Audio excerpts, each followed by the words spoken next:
नमस्ते दोस्तों, कैसे हैं आप सब। दोस्तों, एक प्रश्न अक्सर सभी परीक्षाओं में, चाहे वो यूपीपीसीएस हो, चाहे वो आईएएस की परीक्षा हो, बीपीएससी हो, और वह एक प्रश्न नहीं है, देखा जाए तो किसी न किसी रूप में पूछ लिया जाता है, जैसे सामाजिक चेतना। अब ये जो सामाजिक चेतना है, देखिए कि यह कबीर में भी पूछी जाती है, कबीर की सामाजिक चेतना, तुलसीदास की भी सामाजिक चेतना पूछ ली जाती है, सूरदास की भी सामाजिक चेतना पूछी जाती है, जायसी की भी सामाजिक चेतना, और यदि कुल मिला के कहें तो पांचवें रूप में भी भक्ति काल की भी सामाजिक चेतना पूछी जाती है। यानी कहीं ना कहीं से ये मुद्दा टकराना है। अब इसके कई रूप हैं, जैसे तुलसी की सामाजिक चेतना को तुलसी की समन्वयवादी चेतना के रूप में पूछ लिया जाता है, सूरदास की सामाजिक चेतना को भ्रमर गीत सार की मूल उद्भावना के रूप में पूछ लिया जाता है, जायसी की समन्वयवादी चेतना, और कबीर ने सामाजिक जड़ताओं का विरोध किया। तो देखेंगे कि ये कई रूपों में प्रश्न बनता है, या फिर कई बार इसे घुमा फिरा करके पूछा जाता है कि भक्ति काल की चेतना किस प्रकार मानवतावादी है,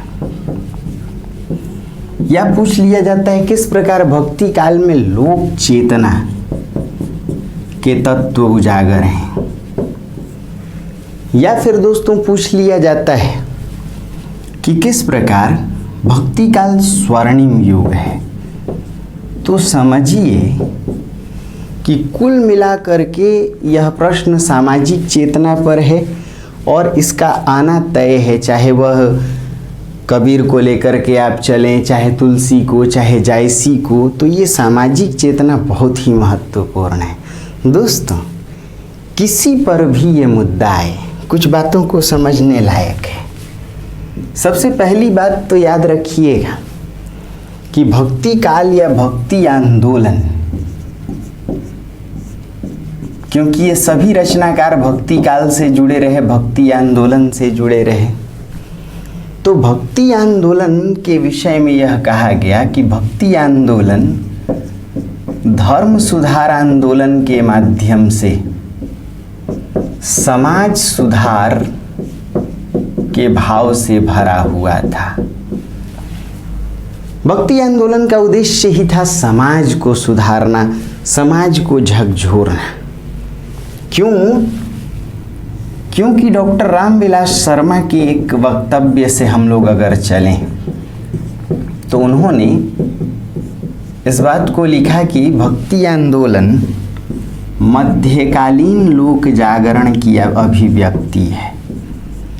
तो मध्यकालीन लोक जागरण कह देने का अर्थ ही है कि उस समय के सामंती समाज को झकझोरना, उसकी रूढ़ियों को खत्म करना, सामंती जड़ताओं को खत्म करना। तो जाहिर सी बात है कि यदि उस समय के समाज को जगाने के लिए यह आंदोलन था, तो तय है कि समाज में जो धर्मांधता थी उसे खत्म करने का भाव था, समाज में जो वर्ण भेद, जाति भेद, छुआछूत जैसी समस्याएं थीं उसे खत्म करने का इसमें भाव था। समाज की जो सांप्रदायिकता थी, समाज में जो व्यभिचार मूलक परिस्थितियां थी, हिंसा, घृणा, व्यभिचार, यानी उस समय की सभी सामाजिक रूढ़ियों पर भक्ति आंदोलन ने प्रहार किया। तो यह तय है कि इन सभी संतों ने, क्योंकि भक्ति काल से भक्ति आंदोलन से जुड़े थे, इन सभी संतों ने इन पर प्रहार किया, कहीं ना कहीं इन्हें ध्वस्त करने की कोशिश की। दोस्तों, कुछ बातों को थोड़ा और विस्तार से यदि देखने की कोशिश की जाए, जैसे भक्ति आंदोलन का स्वर यदि मानवतावादी है तो जहां भी स्वर मानवतावादी होगा यह समझा जा सकता है कि उस धारा में, उस साहित्यिक धारा या उस साहित्यिक आंदोलन में सभी प्रकार की रूढ़ियों, विषमताओं के विरोध की बात की गई होगी और मनुष्य के एकता की बात की गई होगी। चाहे वो कबीर हों, चाहे वो सूरदास हों, चाहे वो तुलसी हों, चाहे वो जायसी हों। यदि कबीर कहते हैं कि एक बूंद ते विश्व रच्यो है, या कबीर कहते हैं हिंदू तुरक का करता एक है, या फिर तुलसी कहते हैं सिया राम मैं सब जग जानी, या फिर सूरदास जी कहते हैं जात पात हम ते कछु नहीं, या फिर अगर जायसी कहते हैं बिरछी एक लागी दुई डारा, तो इसका उद्देश्य बड़ा साफ था कि इन सभी संतों ने मनुष्य की एकता की बात की। जहाँ मनुष्य की एकता की बात होगी उस धारा में यह कहा जा सकता है कि सामाजिक समन्वय का भाव होगा। यह कहा जा सकता है कि उस धारा की चेतना मानवतावादी होगी। यह कहा जा सकता है कि उस धारा में सामंती जड़ताओं का विरोध किया गया होगा। समझ में आ रही हैं बातें? अब इन बातों को थोड़ा और विस्तार से यदि समझने की कोशिश की जाए तो देखें दोस्तों, हम लोग सामाजिक चेतना को कर रहे हैं। भक्ति काल के किसी भी रचनाकार पर या संपूर्ण भक्ति काल पर सामाजिक चेतना की बात पूछ ली जाए तो भी आपके लिए आसान होना चाहिए यह मुद्दा। याद कीजिए कि एक प्रश्न बनता है कि भक्ति काल में जो मानवतावादी दृष्टि है वही लोक चेतना है, वही विश्व दृष्टि है। विश्व दृष्टि का अर्थ जहाँ किसी से कोई भेद ना करे, अपना पराया का भाव खत्म हो, उदार चरितानाम तु वसुधैव कुटुंबकम का भाव हो, यानी मानव की एकता का भाव हो। तो ये भाव तभी स्थापित होगा जब समाज से शोषण खत्म होगा, और शोषण को खत्म करने का नाम ही भक्ति आंदोलन है।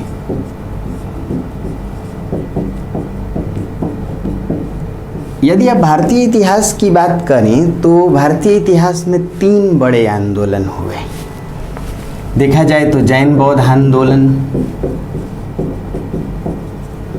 भक्ति आंदोलन और स्वाधीनता आंदोलन।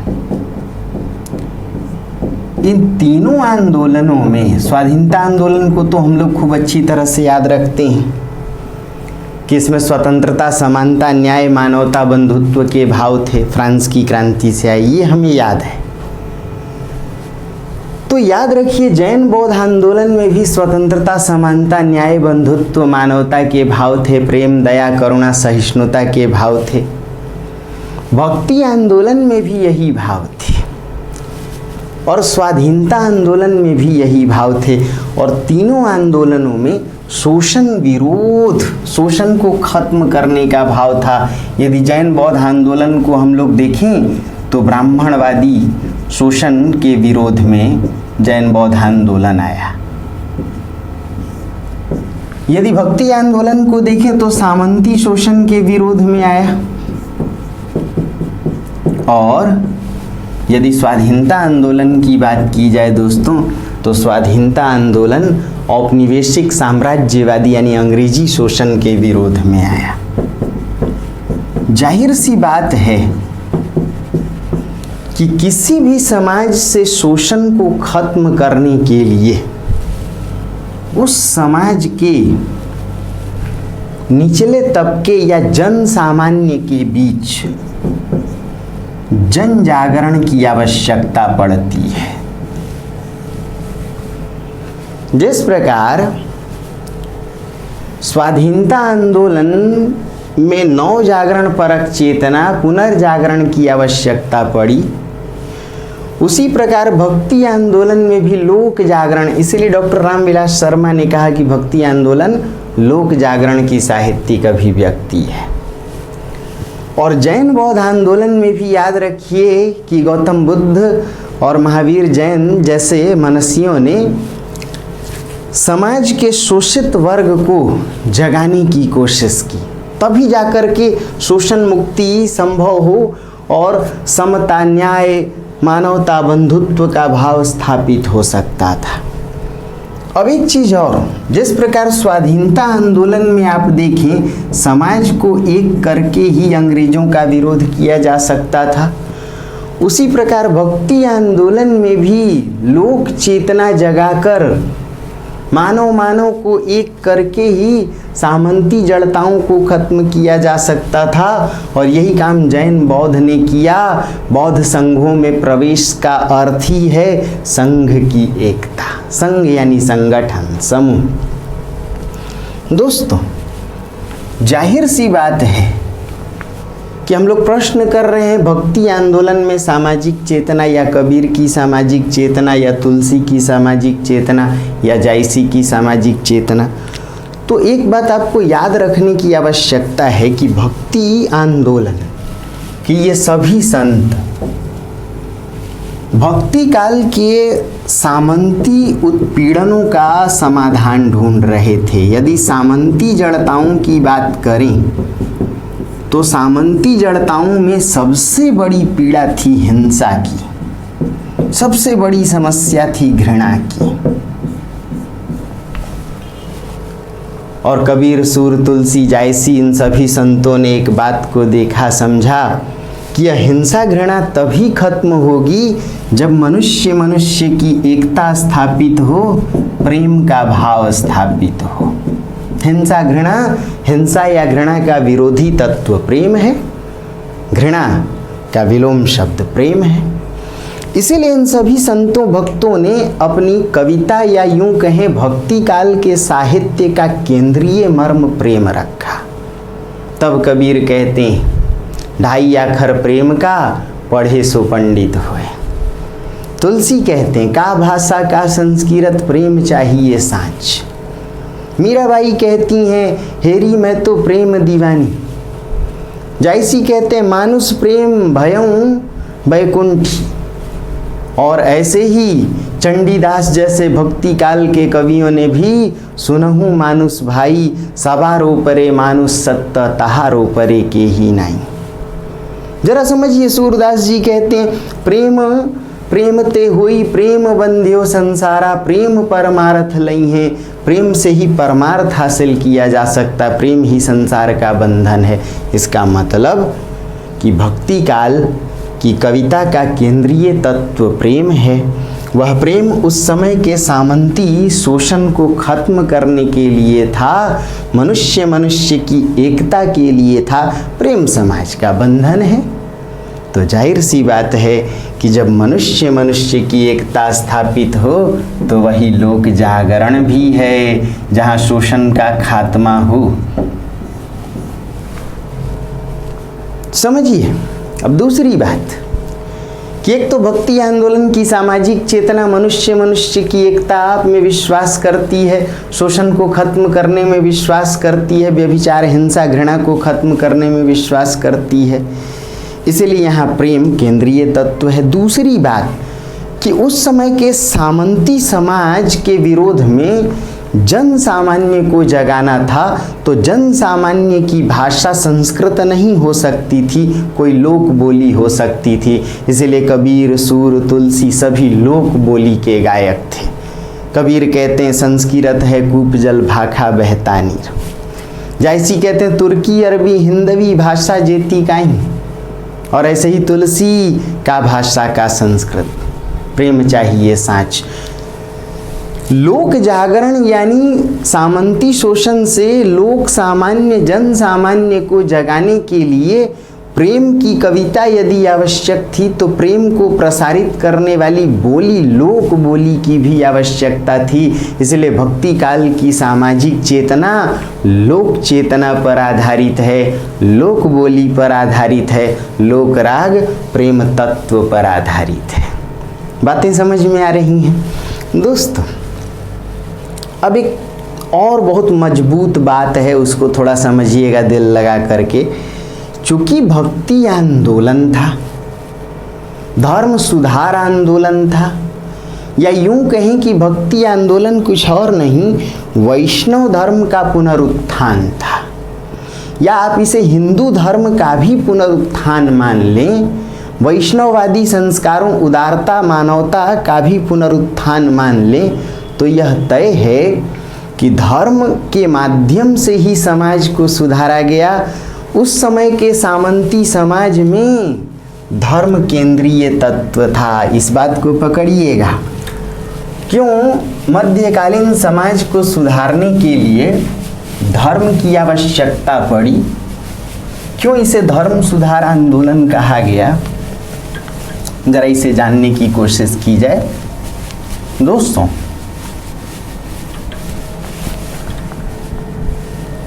भक्ति काल का संबंध मध्यकाल से रहा है। मध्यकाल यानी सामंती समाज। समझिए, आज हम लोग आधुनिक काल की बात करते हैं, तो आधुनिक समाज का नियामक, रेगुलेटरी क्या संविधान है?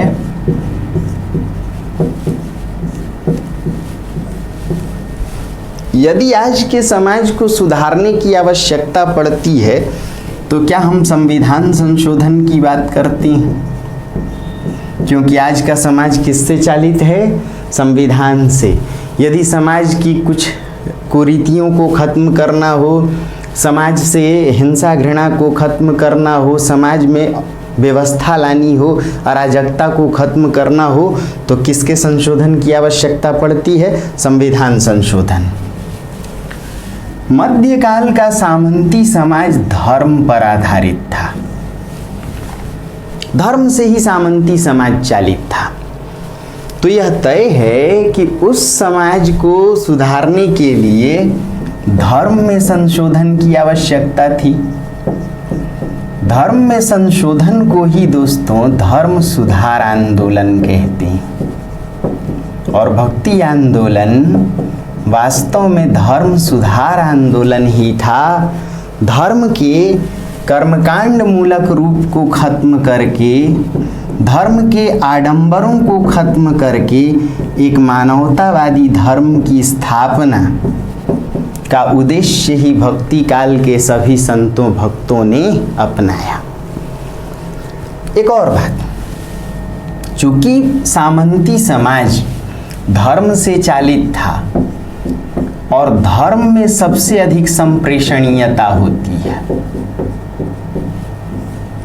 तो इसका मतलब है कि जिस धर्म ने अपनी रूढ़ियों के माध्यम से, आडंबरों के माध्यम से समाज को शोषित कर रखा था, उसी धर्म को सुधार दो और उसी धर्म का संप्रेषण करो, मानवतावादी धर्म का, तो समाज खुद ब खुद सुधर जाता। इसलिए भक्ति काल के सभी संतों भक्तों ने धर्म को ही माध्यम बनाया, भक्ति को ही माध्यम बनाया।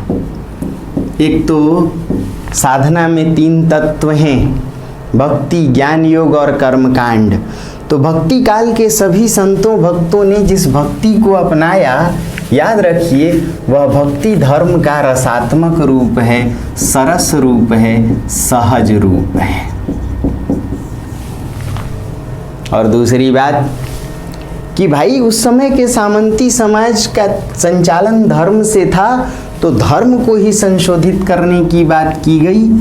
और यदि धर्म ही वैधानिक कुर्सी पे बैठा था, धर्म को ही रेगुलेटरी पावर था, नियंत्रण का अधिकार था, तो धर्म के केंद्र में ईश्वर था, यानी अलौकिक सत्ता। अब जरा समझिए, भक्ति काल के सभी संतों भक्तों ने एक ही कोशिश की कि क्यों ना ईश्वर के विभाजन को खत्म कर दिया जाए।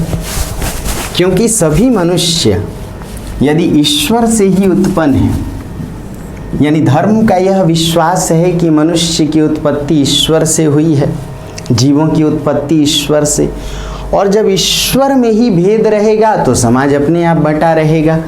तो भक्ति काल के सभी संतों भक्तों ने ईश्वर को एक रूप में देखने की कोशिश की। कहा कि उस अलौकिक सत्ता में जब भेद नहीं तो हम सब उसी की संतान, हमें भेद कैसा। तो समझा जा सकता है कि चाहे कबीर हो, सूर हो, तुलसी हो, जायसी हो, इन सब ने राम रहीम की एकता की बात की। कबीर कहते हैं राम रहीम तो एक है, और जब राम रहीम में भेद नहीं तो हिंदू तुरक का करता एक है, हिंदू मुसलमान का भी रचयिता एक है। फिर ब्राह्मण कौन, अवर्ण कौन, सवर्ण कौन। इसीलिए फिर कबीर कहते हैं जो तू बाभन बभनी जाया तो आन बाट वह काहे नहीं आया। फिर कहते हैं कबीर कि हिंदुअन की हिंदुआई देखी तुर्कन की तुर्काई, अरे इन दो राह न पाई। अब ये समझा जा सकता है कि हिंदू कहे मोहे राम प्यारा और तुरक रहमाना, ये जो भाव था अद्वैत का भाव था कि ईश्वर में कोई भेद नहीं, ईश्वर एकमात्र सत्य सत्ता है, तो उसी से उत्पन्न समस्त जीव, समस्त मनुष्य में भेद कैसा। इसी भाव को संत तुलसीदास विशिष्ट अद्वैत के रूप में अपनाते हैं, नवधा भक्ति के रूप में अपनाते हैं और कह देते हैं सिया राम मैं सब जग जानी। पूरा संसार राममय है और राम से ही संसार उत्पन्न है, तो तुलसी ममता राम सो समता सब संसारों। और तब सूरदास जी कहते हैं जात पात हम ते कछु नाही ना बसत तुम्हारी छैया। इसका अर्थ है कि भक्ति आंदोलन या भक्ति काल के सभी संतों भक्तों ने जिस सामाजिक चेतना का सूत्रपात किया उसके केंद्र में भक्ति है, उसके केंद्र में धर्म है, उसके केंद्र में ईश्वर है। कि अलौकिक सत्ता में जब भेद नहीं तो उसी से उत्पन्न लौकिक जगत में भेद कैसा। समझिएगा।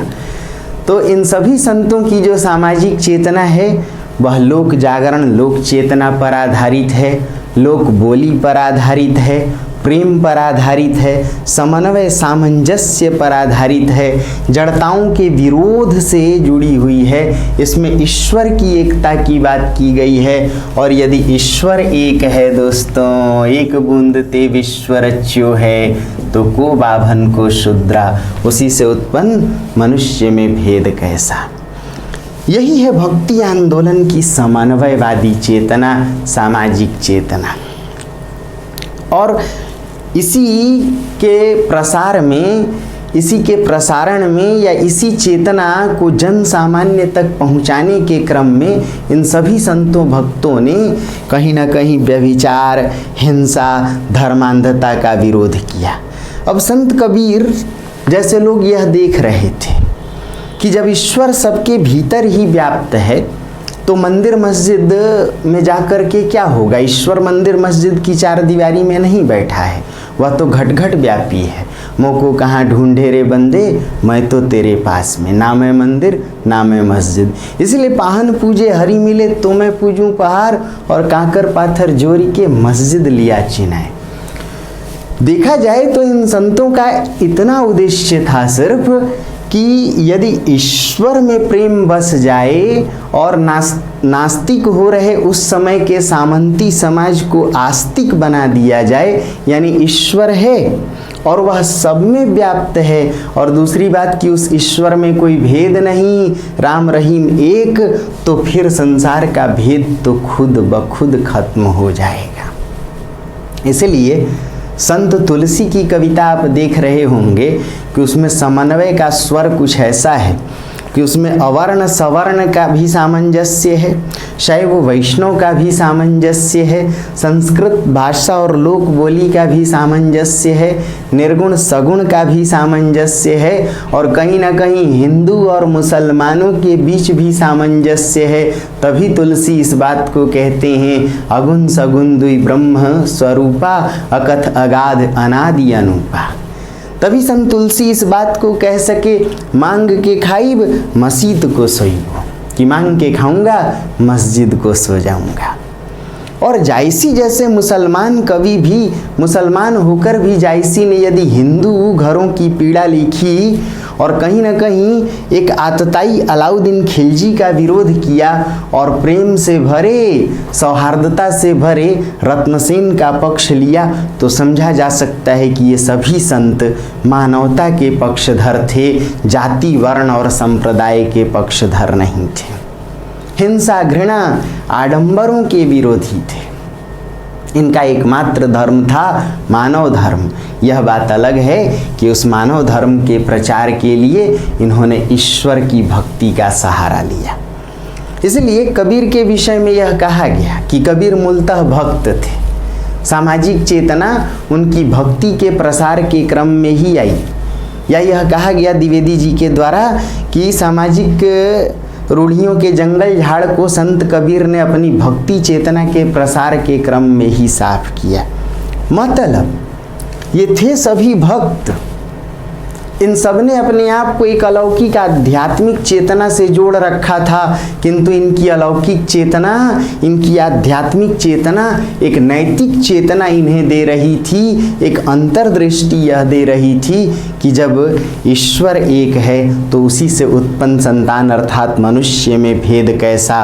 यह कहा जा सकता है कि भक्ति काल के सभी संतों की सामाजिक चेतना नैतिक चेतना पर आधारित थी, समाज को आचरण और नियम सिखाने पर आधारित थी। जहाँ आचरण हो, नियम हो, नैतिकता हो, वहाँ अराजकता नहीं टिक सकती। इसीलिए संत तुलसीदास की कविता में मर्यादा है।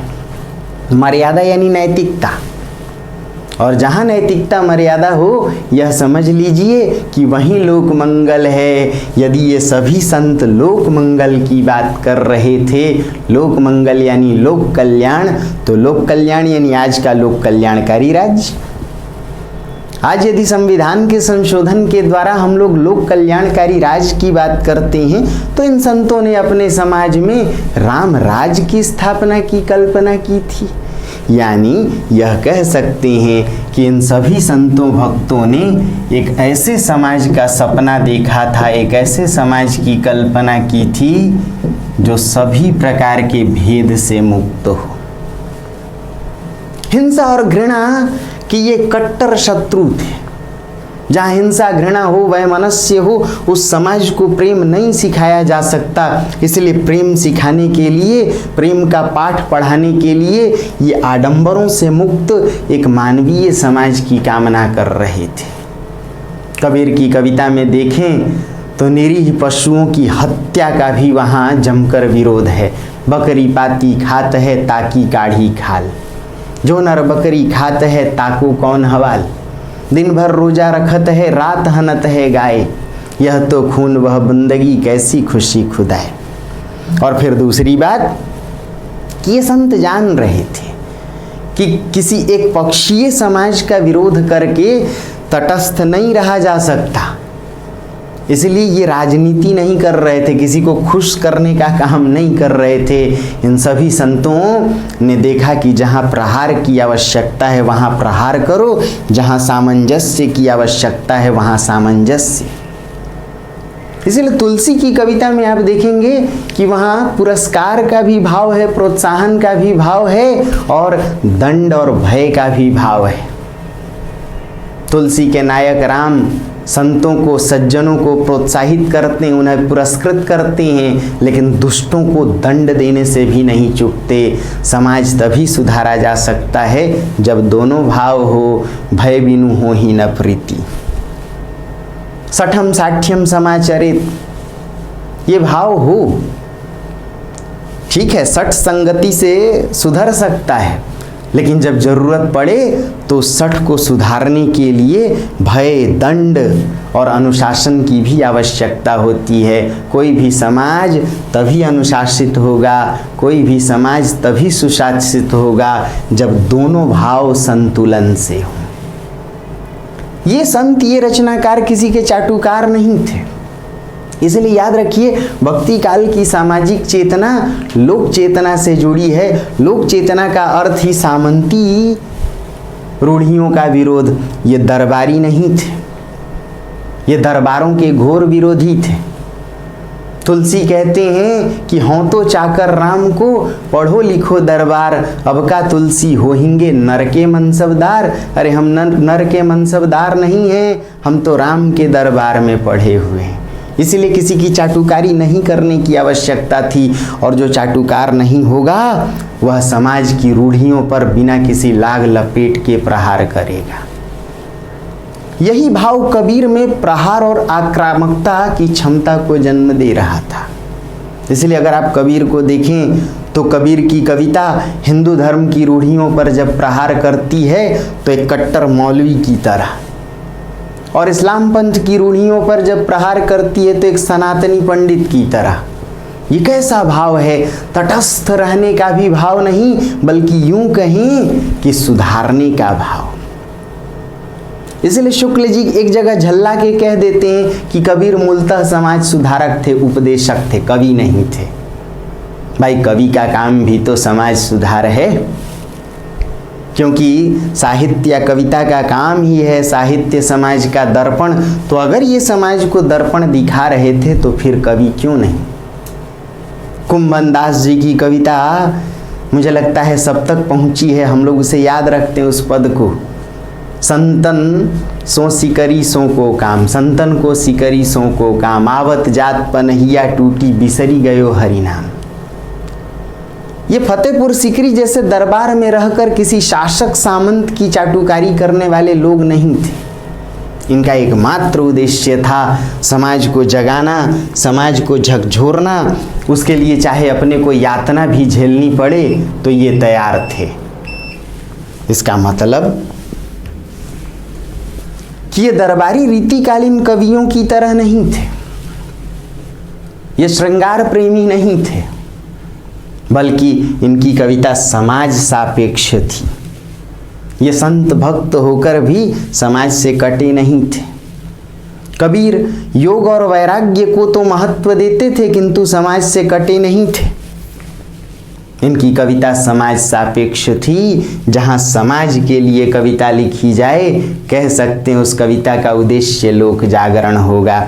इसलिए भक्ति आंदोलन का केंद्रीय स्वर लोक जागरण से भरा है। उसमें विश्व दृष्टि है, मानव मानव की एकता का भाव है। उसका केंद्रीय तत्व प्रेम है।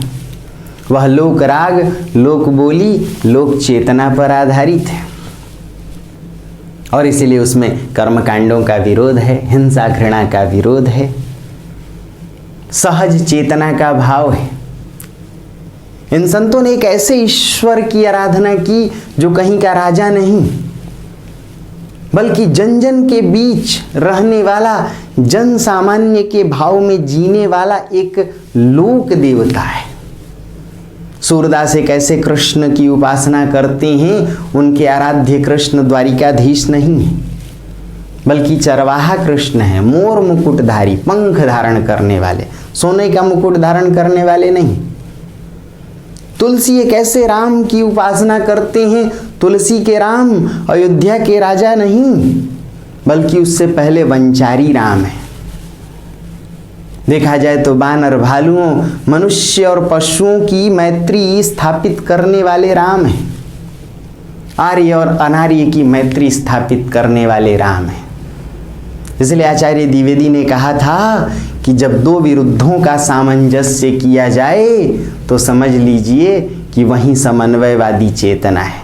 तुलसी ने कई विरुद्धों का सामंजस्य किया, और जॉर्ज ग्रियर्सन जैसा पश्चिमी विद्वान, अंग्रेज विद्वान भी कहने को विवश हो गए कि तुलसी गौतम बुद्ध के पश्चात भारत के सबसे बड़े लोकनायक थे, और लोकनायक वही है जो समन्वय करे, सामंजस्य करे। इसका अर्थ भक्ति काल के सभी रचनाकार इस समन्वयवादी चेतना की बात कर रहे थे। जहाँ समन्वय है वहाँ सामाजिक चेतना स्पष्ट है।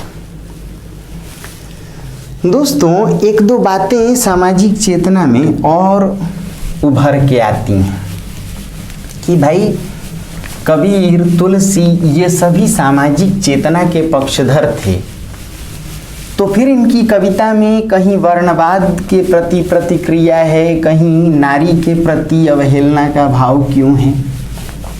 याद रखिए, ना तो कबीर नारी के निंदक थे, ना ही तुलसी। ना तो कबीर को किसी वर्ण से लेना देना था, ना तुलसी को। यदि तुलसी के राम को देखा जाए तो तुलसी के राम के लिए केवट और निषाद भी मित्र हैं। तुलसी की कविता में देखें तो नारी के प्रति कहीं ना कहीं एक ऐसा आदर का भाव है, उसे श्रेष्ठ मानने का भाव है। जिय बिनु देह नदी बिनु भारी, तैसी अनाथ पुरुष बिनु नारी। बिन घरनी घर भूत का डेरा। भाई एक प्रश्न आता है कि सामाजिक चेतना की बात तो ठीक है, लेकिन नारी सामाजिक चेतना का एक सबसे महत्वपूर्ण अंग है। तो क्या इन रचनाकारों ने नारी का विरोध किया? नहीं। यदि कबीर नारी निंदक होते तो सती साध्वी स्त्रियों की जमकर प्रशंसा नहीं करते। लिखते हैं, पतिव्रता मैली भली काली कुचित कुरूप, पतिव्रता के रूप पर वारों कोटि स्वरूप। कबीर लिखते हैं कि जैसे सती चढ़ी अगिन पर प्रेम बचन ना टारा हो, आप जरे और अनको जारे राखे प्रेम मर्यादा हो। सती साध्वी स्त्रियों की प्रशंसा करने वाले लोग कभी भी नारी निंदक नहीं हो सकते। संत कबीर ने तो कामिनी स्त्रियों की भर्त्सना की, व्यभिचारिणी स्त्रियों की निंदा की। जाहिर सी बात है कि व्यभिचारिणी स्त्रियों के कारण समाज का संयम खतरे में था, और कबीर की कविता समाज में नैतिकता और संयम की स्थापना की बात करती है। ऐसे ही यदि कोई कहता है कि तुलसी नारी विरोधी थे, तो फिर इससे बड़ा गुनाह कुछ और नहीं हो सकता। तुलसी की कविता सभी स्तरों पर नारी की वंदना करती है। तुलसी की कविता में नायक राम नारी की अवहेलना नहीं करते, पत्नी को भटकने नहीं छोड़ देते। उनकी मर्यादा कहती है कि प्रजा की भी बात सुननी चाहिए। प्रजा यदि पुत्र के समान, तो एक प्रजावत्सल राजा, न्याय की व्यवस्था को स्थापित करने वाला राजा, राम राज की अवधारणा को लाने वाला राजा प्रजा की बात भला क्यों न सुने। किंतु वही राम कभी माताओं की अवहेलना नहीं करते, कभी पत्नी को कटु वचन नहीं कहते, किसी पराई स्त्री पर हाथ नहीं उठाते। इसका अर्थ है, और तुलसी की कविता के कुछ भाव अगर आप देखें तो आप समझेंगे कि नारी वहाँ किस कदर महत्वपूर्ण है। कहते हैं, धीरज धर्म मित्र अरुनारी आपद काल पर रखी हूँ चारी। नारी तो धर्म की तरह है, जिसकी परीक्षा लेने की आवश्यकता नहीं है। नारी अपने आप में परीक्षा है। तो तुलसी या कबीर या भक्ति काल के सभी संतों भक्तों ने नारी को जिस रूप में देखा वो श्रद्धा का भाव था। ये संयम का प्रचार करने वाले थे। अगर नारी विरोधी होते कबीर तो कभी भी स्वयं को नारी मानकर ब्रह्म की उपासना नहीं करते। हरि मोर पियू मैं हरि की बहुरिया। तो 2 लाइन जरूर लिखें कि बेशक इनकी कविताओं में नारी के प्रति 1-2 पद अवहेलना के नजर आते हैं, किंतु उन पदों को सतही तौर पर देख करके अंदाजा नहीं लगाया जा सकता। ऐसे ही वर्णवाद और तुलसी, यदि तुलसी को ये मान लेना एक पद पर ढोल गंवार शूद्र पशु नारी सकल ताड़ना की अधिकारी, तो फिर तुलसी के उन पदों का क्या होगा जहाँ तुलसी पूरे संसार को राममय मान लेते हैं, जहाँ कहते हैं तुलसी भक्ति सब साधु संत किरातिन रामदास मिट गई कलुसाई। तुलसी ने भक्ति के द्वार सबके लिए खोल दिए। फिर उन पदों का क्या होगा जहाँ तुलसी कहते हैं धूत कहो रजपूत कहो जोलहात को काहू की बेटी से बेटा न ब्याह। फिर उन पदों का क्या होगा जहाँ तुलसी कहते हैं न मेरी कोई जाति पाती, ना चाहों काहू की जाति पाती। फिर उस पद का क्या होगा जहां तुलसी कहते हैं साह ही को गोत होत है गोत गुलाम को, यानी जो ईश्वर का गोत्र है वही मनुष्य का गोत्र है। तो फिर भेद कैसा। तो दोस्तों ये है भक्ति काल की सामाजिक चेतना। इसमें अंतर विरोध का स्वर भी है कि क्या ये नारी निंदा को महत्व देते थे, क्या इनके पदों में नारी के प्रति अवहेलना का भाव है? नहीं। तो क्या लिखा जा सकता है? सामाजिक चेतना, कबीर की सामाजिक चेतना, तुलसी की सामाजिक चेतना, जायसी की सामाजिक चेतना, सूरदास की सामाजिक चेतना, संपूर्ण भक्ति काल की सामाजिक चेतना। ठीक है, इसको इत्मीनान से देखिए, देख करके इसे रिवाइज कीजिए, फिर लिखिए, बहुत आसान लगेगा आपको। मिलते हैं अगले मुद्दे के साथ, तब तक ढेर सारी शुभकामनाएं।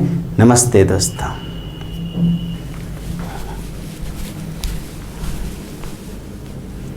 खेलना का भाव है? नहीं।